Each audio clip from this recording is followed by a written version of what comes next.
All right, got a cool lick for you, a little bit more of that jazz tinge to you. But this is going to work just in any kind of rock or blues kind of thing. We're in D minor.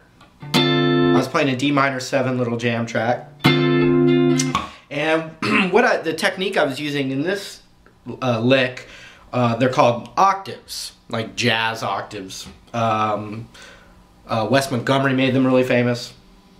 So here's what we're going to do.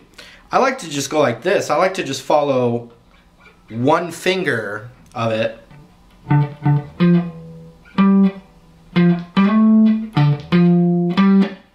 Then we're going to add another finger that's just always going to be the same distance and string length away. So it's kind of almost like a chord shape. So let's learn it with one finger first. Then we'll add that octave to it. And I'm going to show you the next range up as well, as you saw me doing that in that little demo. So check it out. With one finger, index finger on the 10th fret, it's the root right here. And we're going to do everything with this one finger. So like I sprayed it frozen. We're just going to follow along with a little finger, almost like it's a slide or something like that. So we're going to hit that 10th fret low D, 10th fret low E string, which is a D note. We're going to hit that twice. Same finger, going to go to the 8th fret of the A.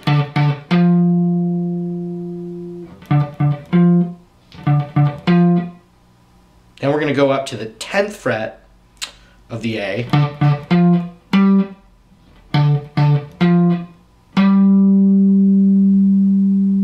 Then we're going to slide up to the 12th on the A, but from the 11th, just a little passing slide. And that always sounds really tasty.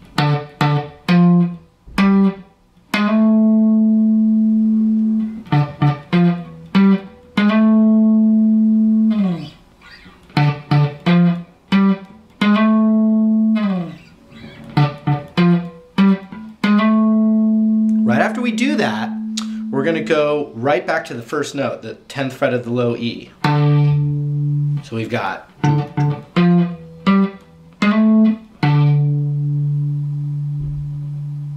And right after that, we're going to go 8 on the A, then to the 10. So here's everything so far.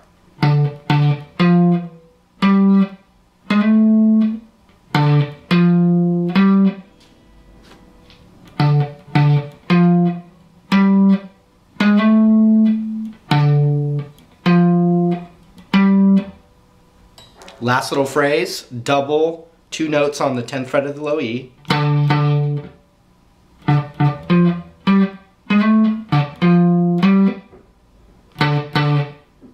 So we do that double and then 8, 10 on the A.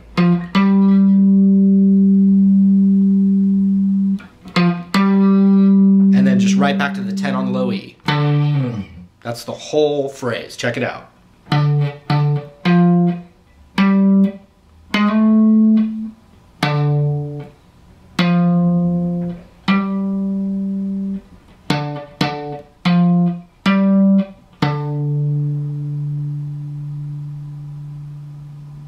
And that's the lick. So what we want to do from there is our ring finger is always going to be a string over. It's not, there's a string that's being skipped. So my ring finger on that first note is going to be the 12th fret of the D.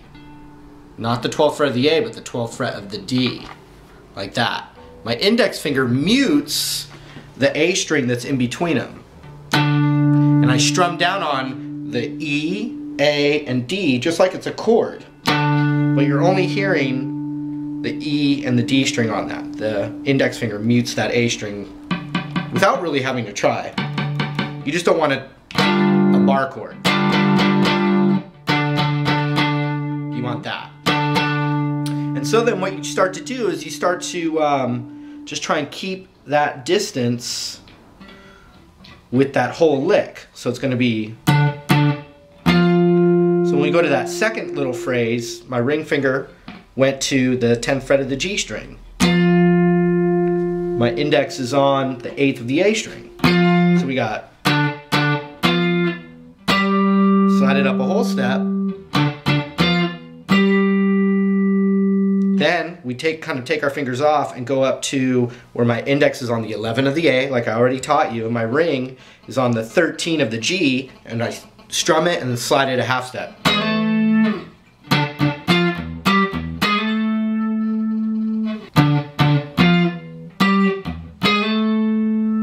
And right after that, we go to 10 on the E, and ring finger's now 12 on the D. We just keep following that little pattern.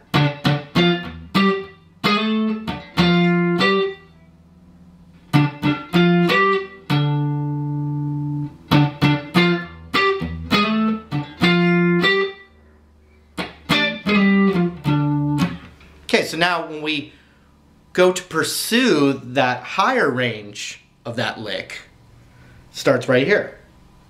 I put my index on the 12th fret of the D and my pinky on the 15th fret of the B, but it's going to be the same technique. So if I try and play the octave higher of the D string, it actually ends up being 1/2 step higher than the other ones we were doing. So when I start this, it's 12 on the D and pinky is 15 on the B. And you strum the D, G, and B, and the G is muted by my index finger. And then we go to index on the 10th fret of the G, and pinky's on the 13 of the high E. So, then up a whole step, same thing. Then a half step, slid in, just like before, which is the 17th fret.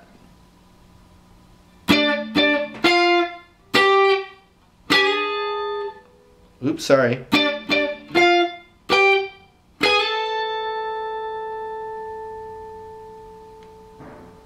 Then, right back to index on the 12 of the D, pinky on the 15 of the B. Then we go all the way up here, index on the 10th of the G, pinky on the 13 of the high E, and then up a whole step.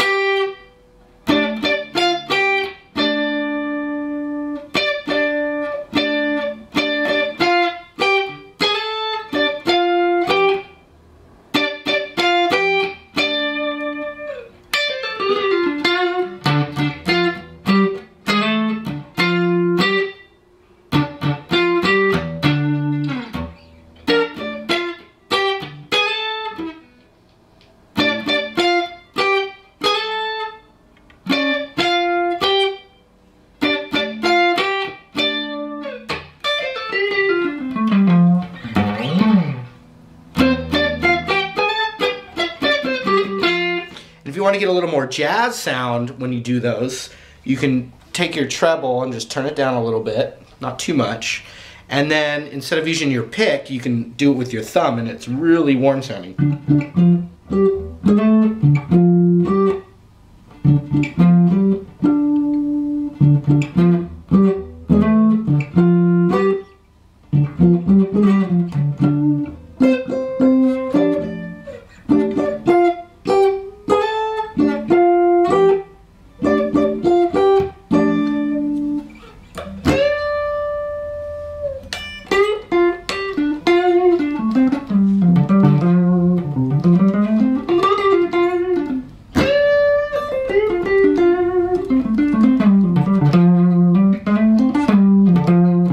Okay, so work those little octave things out.